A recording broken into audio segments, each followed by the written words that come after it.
crossing the river. However, after the middle-aged man looked up, Frank almost thought he had gone deaf, because the originally noisy square suddenly quieted down in an instant. There was not the slightest extra sound. The surprised expressions in the eyes of the surrounding crowd, because in the past, this middle-aged man had never paid attention to anyone seeking help.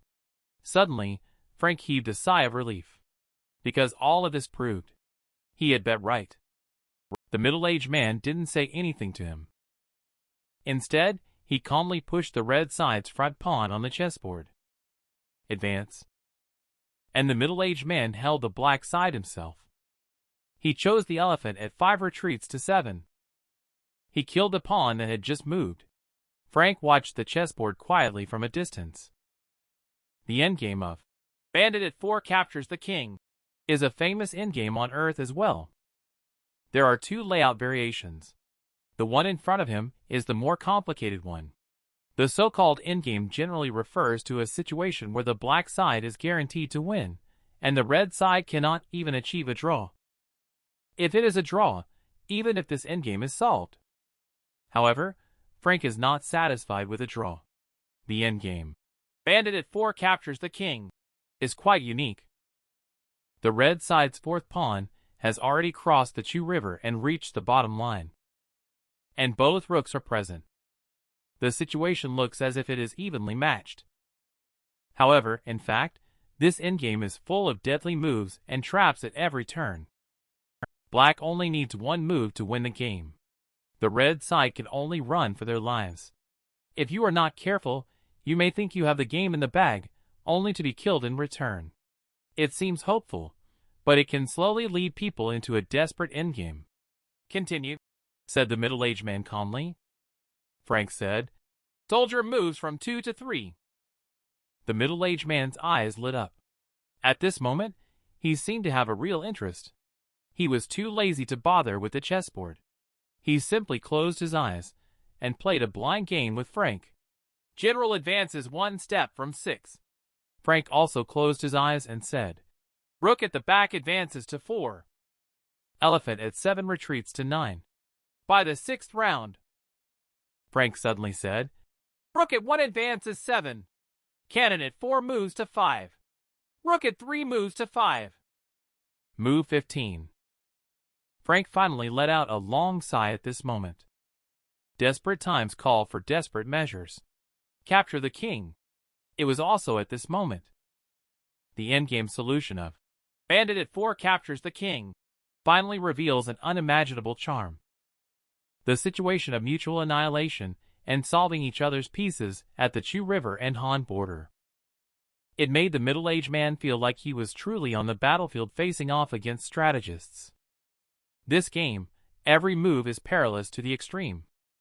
What surprised the middle-aged man the most was that the young man in front of him was not very old. Yet he did not hesitate to sacrifice pieces and change the situation. It is important not to give up, but war is war. How could there be no sacrifices in war? He looked quietly at the young man in front of him, who was also staring back at him. His face was serious and determined, as if he was trying to fight his way out of this desperate situation, to carve out a new path and start a new life. He understood that he was playing a game of chess. The opponent was struggling to survive in an environment surrounded by ferocious beasts made of steel. The attitudes themselves are different. No one noticed, it's this moment. There are 210 surveillance cameras in the prison fortress. Surprisingly, 81 of them all turned directly to Frank. In the black cameras of the surveillance cameras, there are swirling vortexes contracting. It seems to be focusing on Frank's face.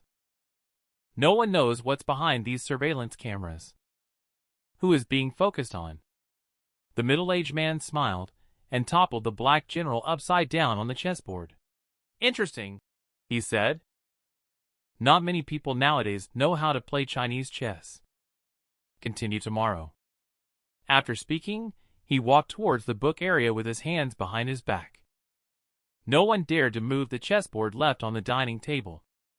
The gray cat on the table stood up, quietly followed the middle-aged man. When the cat curled up, it looked like a ball of fur. It didn't seem big. However, when it stretched out, Frank discovered that this cat was huge, over a meter long. Exceptionally agile. While normal cats walk lightly, nicknamed cat steps, this cat walked in a tiger-like posture. Everyone in the square who was paying attention here was stunned. Was this game actually won by the teenager? To be honest, they didn't understand Chinese chess either. Later, they played blind chess, and they were even more puzzled. In this era, there were too many entertainment activities. Each one was more exciting and enjoyable than Chinese chess. They could directly obtain pleasure with chips, and even transfer their consciousness into the virtual network. This is a very inexpensive era of happiness. There are very few people playing Chinese chess. Even if you play well, can you beat artificial intelligence? The young man who stopped Frank earlier blinked at him and said, "Impressive. My name is Logan." "His name is Ivan. Let's meet tomorrow." After speaking, he left with another young man named Ivan, following the footsteps of the middle-aged man. At this point, Frank still didn't even know the name of the middle-aged man, only the names of the two attendants. But now it was undoubtedly a good start. The atmosphere in the square had been frozen until that middle-aged man took Ivan and Logan all to the reading area. Finally, it slowly livened up. Just now, the prisoners were welcoming new inmates and constantly dragging them into the prison cell. Including him, there were a total of 12 new inmates. 9 of them had already been dragged in. At this moment, when Frank looked at those prisoners again, no one was eyeing him anymore. Suddenly, a young man with a mechanical leg ran up to Frank in a panic and said, "We're all newcomers. Help me out, and I'll listen to you in the future." The surrounding prisoners looked at him coldly. They were still a bit unsure of the situation. Frank was surely unable to move. However, if this young man wanted to protect the other new inmates, they were not willing. However, Frank turned a deaf ear to the young man's words. He remained calm, as if he had not heard anything. The prisoners laughed and forcibly dragged the young man away. Just then, the young man shouted, "My uncle is a council member of District 17 in the city CM." Before he could finish his sentence, the other prisoners burst into laughter. "Except for the top 5 companies. Other companies are not worth mentioning, let alone you. Even if your uncle comes to this prison fortress, he still has to behave himself." Frank quietly listened to everything. Absorbing all the useful information, he was just discerning the identities of these newcomers. He wants to see if there are any other Earthlings hidden among them. He crossed over by himself. He has no memories belonging to this world. Up to now, he doesn't even know how many years he has been sentenced. Frank believes that others also have no memories. So young people like him can talk about interpersonal relationships outside of prison. I'm afraid none of them are his fellow countrymen. Among the 12 new cellmates, there should only be that collapsed teenager and him that are Earthlings. So there aren't many people who have crossed over from Earth like himself. Even if there are thousands or tens of thousands, compared to the total population, it is still a very small proportion. I don't know why. Frank does not feel the slightest bit of despair. Instead, he feels some anticipation of a completely different life. A completely different life. This sentence sounds very tempting. On Earth, he seems to have always been an unnecessary person. He rarely interacts with anyone. His father finds him a burden, and his mother has a new family. Relatives also seldom keep in touch with him. Frank has spent 2 New Years alone. If it weren't for the incident about the countdown, he should have studied well. Strive to support oneself. Then rely on one's unique memory to pass a very good and distant university. Never come back. But such a life seems to still have no meaning. Just to get rid of the past. It's just a chosen path of escape. And for him, this world is like a rebirth of life, bidding farewell to a previous meaningless life. So, if your past life was all dark, then no matter how dangerous, unknown, or terrifying the new world may be, it will be somewhat anticipated. This world is like an adventure in his life's rebellion. It's also like a liberation that isolates the past, making him inevitably anticipate what will happen in the future. Just then, a young man took advantage of others diverting their attention and suddenly walked up to Frank, whispering softly, "You finally came in." Indeed, as rumored, he is as good-looking as described. "I am Lucas. Sean arranged for me to come in 3 months ago. You can call me Lucas." Frank looks puzzled. He looked at the other party in confusion. The young man smiled and introduced himself. "My name is Lucas. Sean arranged for me to come in 3 months ago," he said. Frank looked at this young man named Lucas, who appeared to be around 24 or 25 years old, with short black hair. His right arm and left leg were equipped with prosthetic limbs, and he had a mechanical eye. Frank could even see spiral patterns changing focus in the other person's eyes. This set of mechanical limbs was different from most inmates, both in terms of streamlined design and material. They looked very sophisticated. Frank replied, "Hello."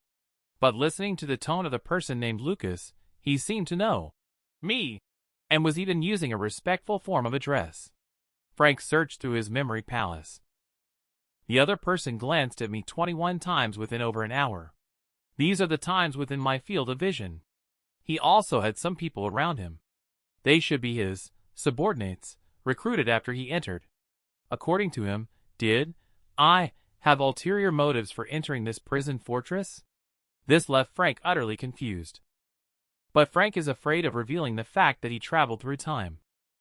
So he doesn't want to have too much interaction with Lucas for now. "I don't need your help for the time being. Some things I can do on my own." Lucas shook his head like a rattle drum. No. I must take good care of you." Frank shook his head and said, "No one's personality is nobler than anyone else's. You don't have to use the word serve. At this point, Lucas flatteringly said, "No, please. Feel free to order me around in the future. Treat me as your lapdog." Frank was speechless. What kind of person would say such shameless words? Try as he might to restrain himself from speaking out of turn, he couldn't help but feel deeply moved. Frank was now a little bewildered. He clearly traveled here with both his body and consciousness. Why were there such bizarre past interpersonal relationships? In other words, in the eyes of the people in this world, had he truly been living in this world for so many years? When Lucas saw that Frank was not speaking, he whispered, "I was thinking this morning why you didn't come to me right away." "In the end, you intended to approach Terry in the guise of a newcomer." "Very clever. In this prison fortress on the 18th. If we can get help from Terry, our plan will proceed more smoothly." Frank is silent. The Terry he mentioned should be the person he just played chess with. What plan? What are you talking about? Can you be clearer? Lucas continued as if talking to himself. "I've been here for over 3 months now, and have gathered a group of talented people for you. Don't worry, they won't let you down." The young people were chatty. Frank felt that Lucas seemed a bit talkative, and he just listened silently, not knowing how to respond. But Frank approaching Terry wasn't for some bullshit plan. He simply did it to save his own life. Lucas saw that Frank still did not speak, so he asked in a low voice again. "However, you should also be careful with Terry. Dealing with such people is like dealing with a wolf in sheep's clothing. It could put us in a passive position." "I'm sorry." I spoke out of turn. Suddenly, this person named Lucas seemed to realize that he was talking too much nonsense. He rubbed his head and asked Frank, "What instructions did you bring this time?" Frank turned his head slowly and said, "A llama is coming from the south." The young man looked confused. Episode 7, Part 1. There are 3,102 inmates. Now either they go to play with newbies, or they just stay in the entertainment area. A small number are in the fitness equipment area lifting weights. Everyone seems not very interested in reading. So Terry, Logan, and Ivan appear somewhat different at this time. Logan squats on a chair with a grin on his face. His bare feet are exposed, and his shoes are scattered nearby. Ivan stands upright behind Terry, glancing around from time to time. This Logan looks particularly sharp and bright at first glance. Ivan, on the other hand, is relatively robust. There is a sense of determination on his face. One looks more like a student, while the other looks more like a bodyguard. Logan saw Terry finishing reading the news and said, "Boss, that boy didn't help the other newcomers." Terry nodded and said, "Not helping is normal. He is decisive when playing chess and can sacrifice his own arm to survive, let alone other people. Just playing chess, that's all. If I have to sacrifice pieces on the chessboard, I would do it without hesitation. So, boss, are you going to continue playing against him tomorrow?" Logan asked after a moment of contemplation. "Sure," Terry chuckled and said, "I won't play against him. Am I supposed to play against you two weak chess players?" It was in the reading area. Terry was sitting next to a long wooden table, holding a brand new e-reader and reading intently. Inside were various news headlines from this morning. The reading area is like a small-scale library. However, the bookshelves here do not have physical books, but instead have e-readers charging in slots. Terry looked at Ivan. The trial process has been completed. He should be transferred to prison number 18 in the next few days. You should make contact with him then. Ivan nodded. "I have dealt with him once before. He is not easy to get along with. But at least he can still communicate." Terry nodded. He then turned to look at Logan. "What do you think about the breakdown of that young man this morning? I've been observing for a long time." "I always feel that something is wrong. It seems that the young man is speaking incoherently after the breakdown. But when he mentioned the words L City and YL Group, he was clearly very confident. It seems like it's true." "What about his identity?" Terry asked. "I've checked. He is just a normal social idler who dropped out of high school. He trades in mechanical prosthetics with the Black Tiger Group of City 18. He is suspected of illegally seizing mechanical prosthetics without evidence. In the end, he was sent in on charges of tax evasion. All past life experiences can be found. But he mentioned L City and YL Group. No one can really find any information on them," Logan said. "Nobody has seen Logan check anything. But he seems to have only spent an hour on it. He thoroughly checked the collapsed teenager. That's the most amazing part," Terry said. "Continue to pay attention. This teenager must have other issues. Also, what's the situation with the person I played chess with?" Logan said. "We just finished this game of chess. I haven't had the chance to check yet. I will give you an answer before lunch break." Terry nodded while continuing to flip through the e-reader. Logan glanced at Terry discreetly. He suddenly realized that the boss had a crush on the teenager, just as he was about to say something else. Logan turned his head to look outside the reading area. At this moment, Frank was slowly approaching. He carefully looked around at the surrounding environment. Frank first glanced over at Terry's side. Then he tried to gently pull out a PAD-like e-reader from the bookshelf. He pressed the power button. Frank stared at the screen. If there was a quick way to understand this world, it must be reading the books of this world. He didn't expect that this world had actually eliminated paper books. All that was left were electronic devices. However, after the e-reader was turned on, instead of an operational interface, a login interface appeared. Logan walked over with a soft smile and said, "First time in prison, huh? If you want to use this e-reader, you need to register an account with your inmate number first. Once you log in, it will show your recent reading history, your personal bookmarks, and your set reading habits like font size." Frank thought to himself that this thing was quite user-friendly. It even has built-in artificial intelligence voice. You can call it by name, and it can help you find the content you are looking for. A pleasant female voice sounded from the e-reader. Frank remembered this voice. It was exactly the same as the one announcing meal times in Prison Fortress. Frank glanced at his inmate uniform with the number 010101. He waited to finish the registration and clicked on login. Frank looked at Logan and asked, "Where can I read the news?" The kind that you have in your hand. Logan glanced back at his boss's e-reader, then smiled and said, Don't even think about it. Your e-reader account doesn't have internet access. Not even mine does. Frank understood in his heart. It seems that Terry's position in this prison is indeed unique. Just like the other party can keep a cat in prison. He said nothing more. After thanking her, he lowered his head and began to read the content on his e-reader. Logan returned to Terry's side, casually eyeing Frank. But then, he suddenly realized that Frank's e-reader was flipping pages very quickly. Under normal circumstances, there are 800 words on each page of the e-reader. Wouldn't it take at least a minute for a normal person to read through it? However, Frank is flipping pages at a rate of 2 seconds each. Logan whispered to Terry, Boss. He didn't pay attention to the e-reader at all. He was just randomly swiping the screen.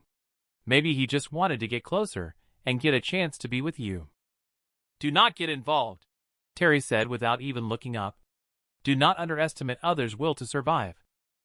If you were to switch roles with him, you would probably be even more eager. Logan, learn to put yourself in others' shoes. Logan said with a grin. I know. Frank found a seat. He kept jotting down the content from the reader. Then he quickly flipped through the pages. It was more than 3 hours at a glance. He hasn't even changed his sitting position. Reading may be a pastime for others, but for him, it's one of the ways to understand the world and survive. Frank has always been someone who cherishes opportunities. Ivan and Logan are like Terry's closest attendants. Terry glanced at Frank as he passed by, feeling that something was not right. The young man's concentration on reading was so intense that he seemed not to have noticed anyone getting up. It didn't seem like an act. He suddenly asked, What is the content of the third line on the previous page? His voice was as gentle as jade, and when he spoke, it was like suddenly finding oneself in an ancient, elegant tea-house, listening to the elders' earnest teachings. When order turns into chaos, one has to use chaos to maintain order. Save the law, Frank said, looking up. Ivan took the e-reader from Frank's hand. Turn to the previous page. Boss! At this moment, Frank suddenly saw the big cat on the table opening its eyes.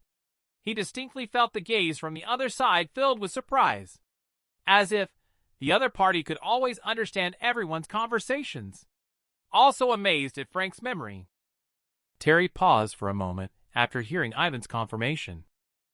He then waved to the big cat with a smile and left, saying, How interesting. Let's go. It's time for dinner. I don't know why. Frank always feels that Terry walks with a unique style. The light white practice robe swayed gently, like walking on clouds. Episode 8, Shadow. How to survive in this prison where the steel beast prowls. Frank confessed his abilities to Terry in a straightforward manner to prove himself useful. Undoubtedly, Terry is the most transcendent figure in this prison. Taking this risk might be dangerous, but it is the best way out. Ivan gave Terry and Damal each a serving of food. Damal picked and chose as he ate. At this time, Logan emerged from who knows where again. He kicked off his own shoes.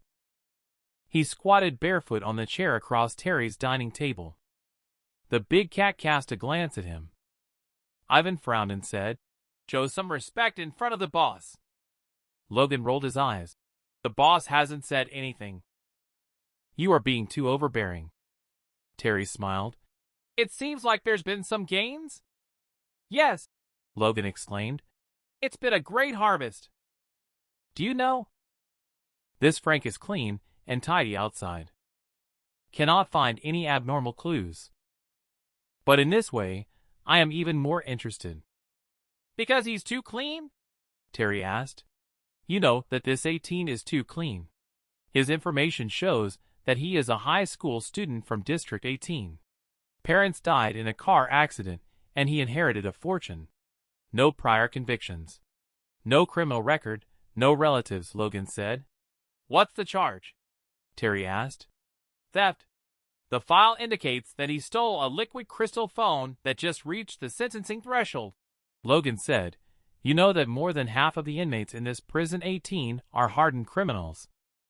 Usually, people with a long criminal record or those caught by the tax authorities are the ones locked up here. He's just a thief. He shouldn't be in a place like this at all."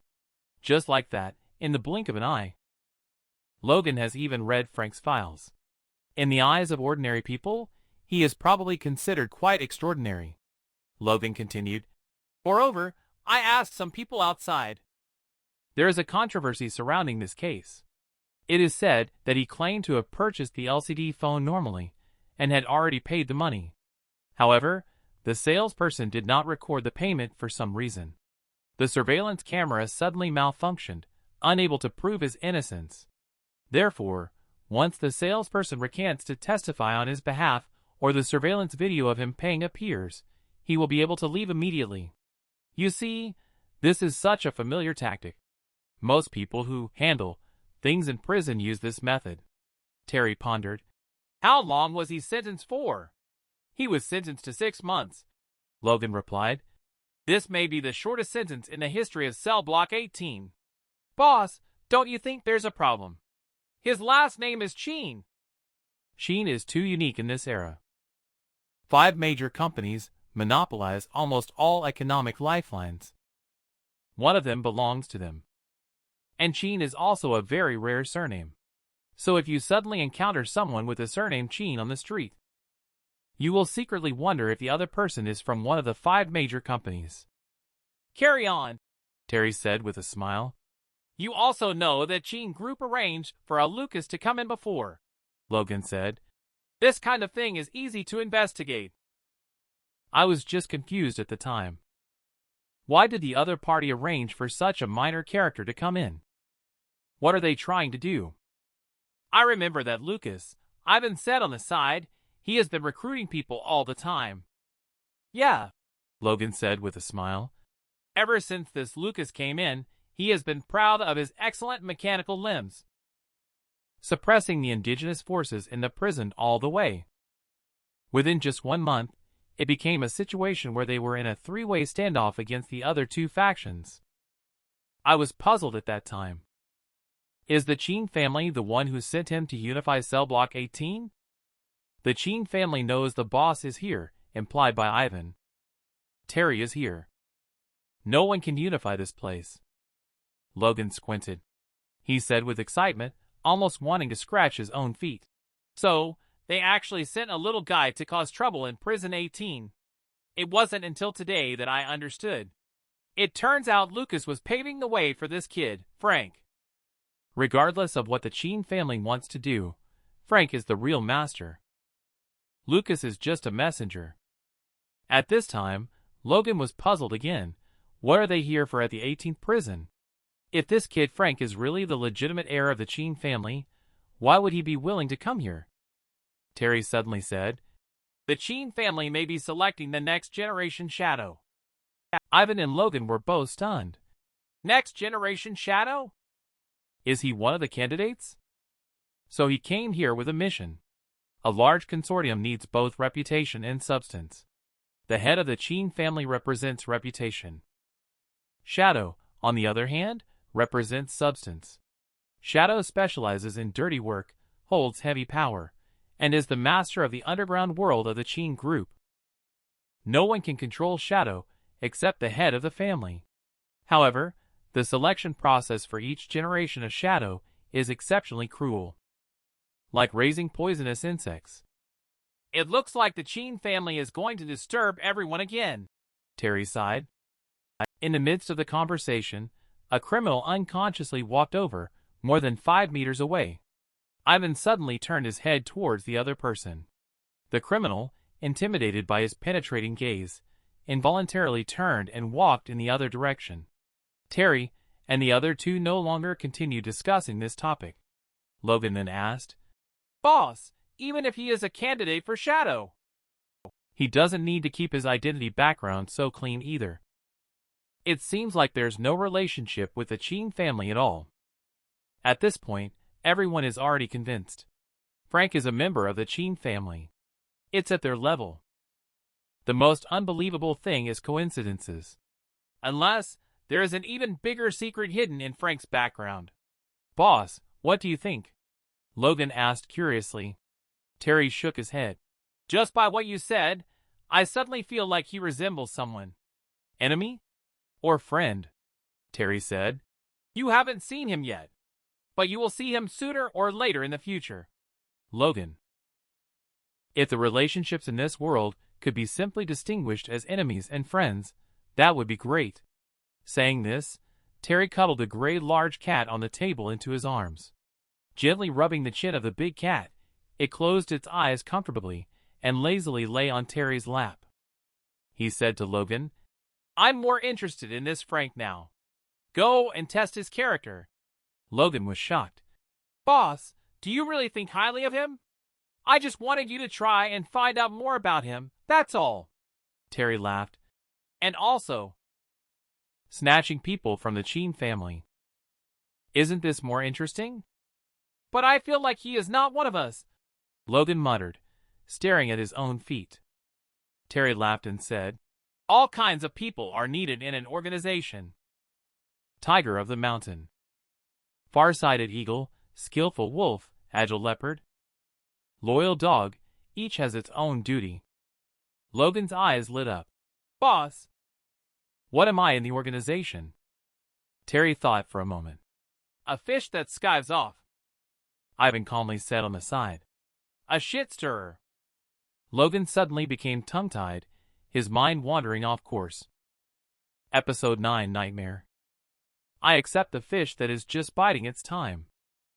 But isn't stirring up shit like talking? What nonsense are you talking about? At this moment, a riot broke out behind the line of prisoners queuing up for food. Logan looked over. Bang! A newcomer was punished by the robotic guard with an electric shock.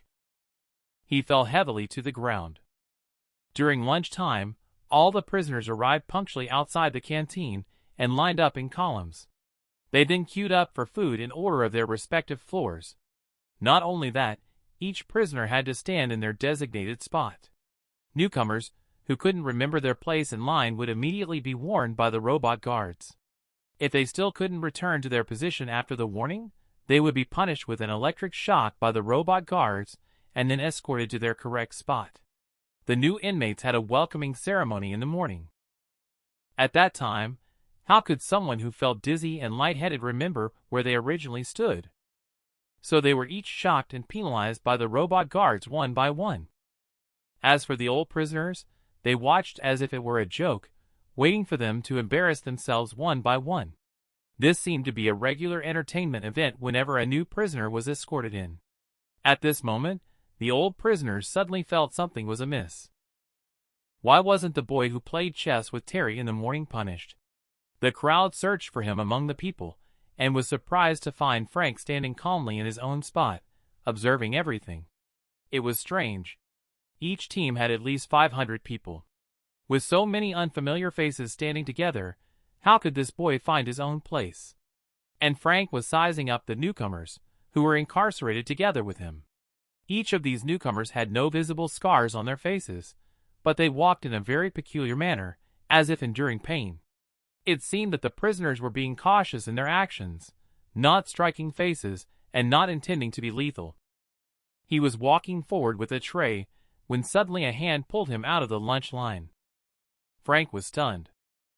He turned to look at Logan, who was pulling him along as he said, "You won't have to line up with them in the future." People who can play chess with the boss, what cues are there? Frank subconsciously looked towards those robotic guards. He was afraid that he would be punished with an electric shock if he walked out of formation. However, he found that the robotic guards completely ignored him and urged other prisoners to fill in his position. Frank couldn't figure it out. Even if Terry and others had special status, it shouldn't be to such an extent, right?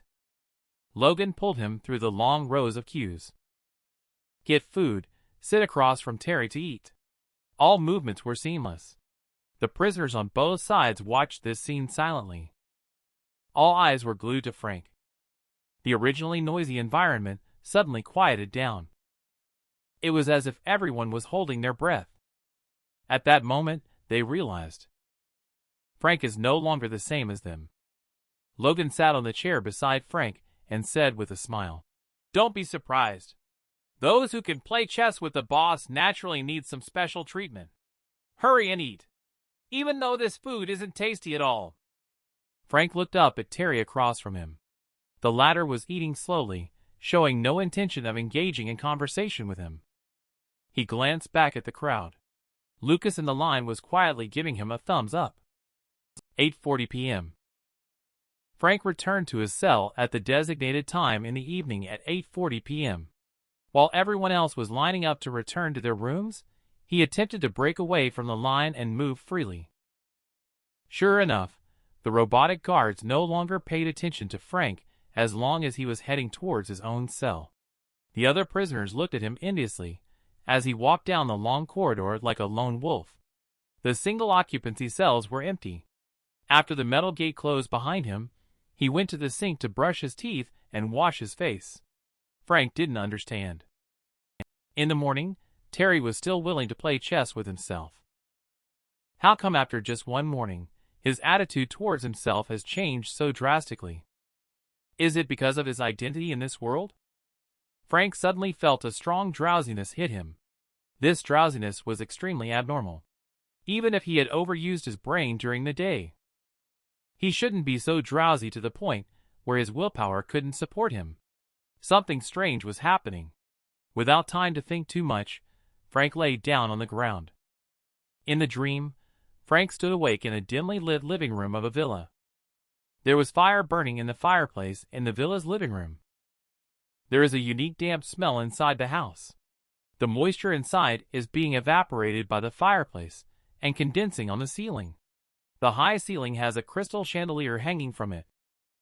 Frank looked around for a week and couldn't find its switch. The room was filled with a creepy feeling. Frank's pupils suddenly narrowed. There are bloodstains on the stairs to the second floor. A picture frame is placed on the fireplace mantel. The glass of the picture frame was smashed. The photo disappeared. There are blue-gray knife marks on the wall. The fireplace flames flicker. The marks on the wall are eerily distorting with the cracks on the sofa. There is a tattered teddy bear doll. There is a bloody dagger stabbed into it. Someone used blood to write large letters on the wall next to the carpet.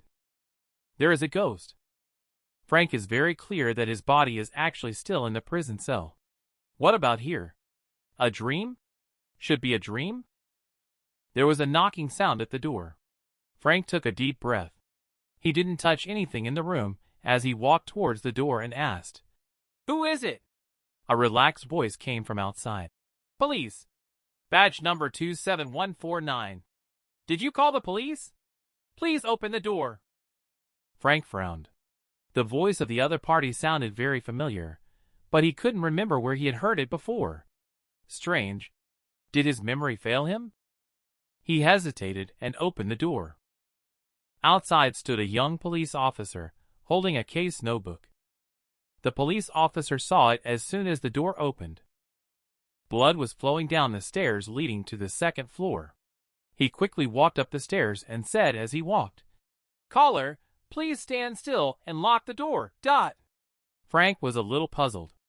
The police officer's behavior seemed to deviate from the standard procedure. He didn't even have a gun. But for some reason, he subconsciously obeyed the instructions. The young police officer went upstairs. Frank stood at the door the whole time. Less than half a minute passed before there was another knock on the door. Frank asked, "Who is it?" "Police, badge number 27149. Did you make the report? Please open the door." Frank was stunned for a moment. Badge number 27149 has already gone upstairs, hasn't he?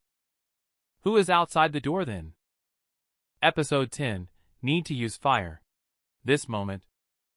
Suddenly, there was a gloomy voice in his subconscious asking him, "What would you do at this moment?" Guess, which one is real inside the door or outside the door? Or maybe neither. None of them are real. Outside the door, the police are urging, "Hello! Please open the door." Frank took another deep breath and walked into the room. He wanted to bend down to pick up the blood-stained dagger on the ground. But there seemed to be a transparent barrier between him and the dagger. He was just a step away from the dagger, but he could never touch it. Someone didn't want him to take the knife. Someone wanted to trap him here. But the countdown clock on his arm is still ticking. His heart and blood are still beating and flowing. He came to this cold, mechanical world alone, with nothing tying him down. He has no way back. Get lost, Frank said coldly. The pupils in his eyes narrowed again, as if all the courage were turned into a sharp blade. He cut open something. The empty living room of the villa echoed with the sound of glass breaking inexplicably. The barrier between him and the dagger shattered. Someone made a soft exclamation. Frank picked up the knife and turned to head towards the stairs. Suddenly, a voice from somewhere was asking him, "What are you doing with the knife? Are you going to open the door for the police, sir?" Frank coldly replied, "I'll open the door after I kill this person inside." Frank's actions caught Logan off guard. At this moment, Frank finally remembered. When he broke through the obstacles while holding the knife earlier, he also broke through the blockade in his memory of this nightmare. He recognized this as Logan's voice. That young police officer also has Logan's appearance. He is in the nightmare created by Logan for him. In this world, it seems even more interesting now. Logan is the one creating nightmares for Frank. This world has never been solely a civilization of machinery. It has continued to this day. There have always been more mysterious civilizations existing. And tonight, Logan is creating this nightmare entirely based on Terry's instructions and requests. He wants to test what kind of person Frank truly is. In this nightmare called Double Ghost's Dilemma, Logan wants to test Frank's courage and resilience. He didn't expect the outcome. Frank's reaction seems beyond assessment with just courage and resilience. He suddenly realized this young man was there when the crisis hit. He will definitely face it with the most ferocious and calm attitude. Frank at this moment showed no signs of trembling. He also did not show the heroic spirit of an ordinary person when rising up in resistance. All that gathered on him was calmness. But Logan couldn't understand. He clearly was trying to stop the other party from picking up the dagger. Why did the other party suddenly break free from the nightmare's constraint? You know, this is Logan's home field. Frank already knows that he doesn't need to go upstairs to kill anyone. He said to the empty living room, "Logan?" The nightmare has not dispersed. Logan, dressed in a police uniform, came down from upstairs with a smile. "How strange. You can still stay awake in the nightmare. The boss didn't make a mistake in his judgment. You indeed have many outstanding qualities." "Why? I don't think I have offended you," Frank said, puzzled. "Because the boss values you. So I need to know what kind of person you really are. But now it seems that nightmares may not have much effect on you." Logan sat on the last step of the stairs and explained. "Is this your special ability?" Frank asked. "Yes," Logan shrugged. "Just like how you have a photographic memory. I have my own abilities. There's nothing much to hide about that." Frank suddenly felt that the world became more mysterious in his mind. The coexistence of mechanics and mysticism did not make him feel scared, but instead increasingly interested him. And all the things happening at the moment might be the reason why Terry and others held a superior position in this prison. Frank wanted to explore all of this, and even more so, he wanted to possess it. Logan saw Frank lost in thought and asked, "Are you from the Cheen group?" Frank did not answer the question. He in turn asked, "Is it because of the speculation about my identity?" "Do you only give me special treatment because of the speculation about my identity? Why don't the machine wardens care about you?" "Of course, it's because the boss is special enough. The machine wardens don't care about us," Logan said. "You don't need to change the subject. Return to your identity. In the evening, I found the surveillance video of you talking to Lucas. He was arranged to come in by the Cheen family. He is eager to get in touch with you."